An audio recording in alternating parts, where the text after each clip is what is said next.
I found my parents outside, elderly, shivering, standing on the porch of my home like beggars, while inside, my in-laws drank wine, laughed, as if they owned it all.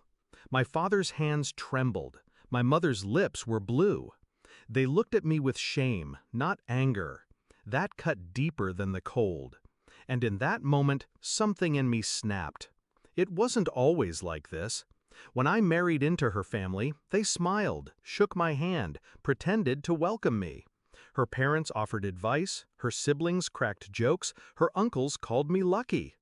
But under the politeness, there was always the shadow. They saw me as lesser, a son-in-law with no wealth, no legacy, no name worth mentioning. I thought I could win them over with patience, with time, with success. And I did succeed. Promotions, a house, stability. Everything I built was for her and for the family we were supposed to be.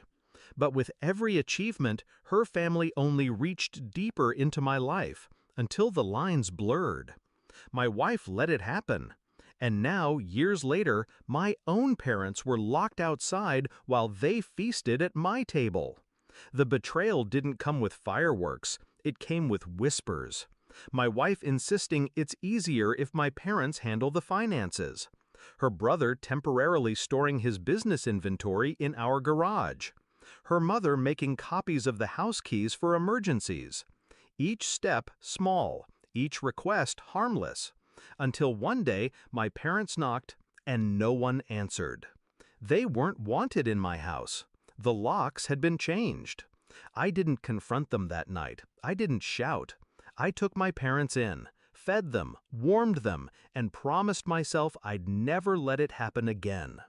But rage without strategy is wasted, so I started planning, quietly, calculated.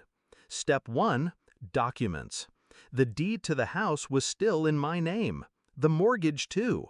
They thought handling the finances gave them control, but they never checked the signatures that mattered. Step 2, surveillance. If they wanted to act like it was their house, I let them. I installed cameras, recorded every party, every sneer, every insult.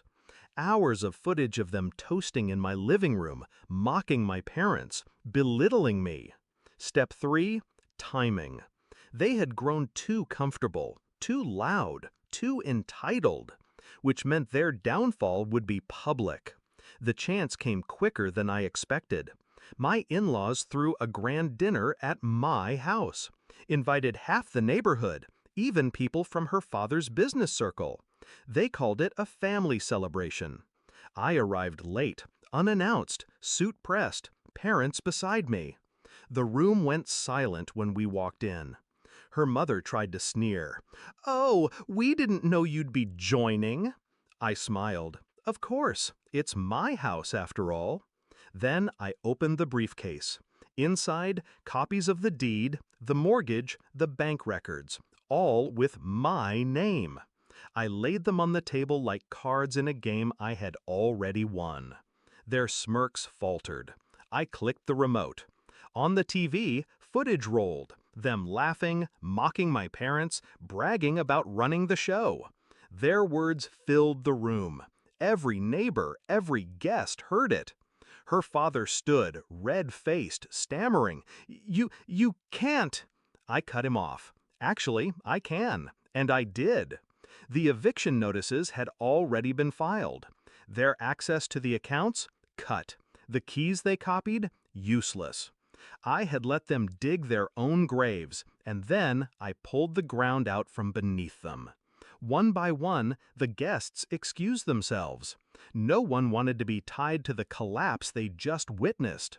By the end of the night, the dining room was empty. Plates half-eaten, glasses half full. My in-laws sat in silence, their empire of arrogance crumbling in front of them. The climax wasn't loud. It was the silence, the sound of their control evaporating, the way their faces sank when they realized they had nothing. I took my parents' hands and led them to the table. For the first time in 15 years, they sat at the head, where they belonged. I raised my glass. You celebrated while my parents froze outside. Tonight, you learn what it feels like to be left in the cold. I didn't wait for a response. I walked out with my parents, left them sitting in the ruins of the life they thought they owned. Do I regret it? No. They destroyed themselves long before I intervened. All I did was shine a light. Now, when I sit at my table, my parents beside me, I feel no anger, just peace. Because I learned something that night. Betrayal doesn't always scream. Sometimes it locks the door quietly and leaves you outside. And revenge? Revenge is opening the door only to show them it's no longer theirs.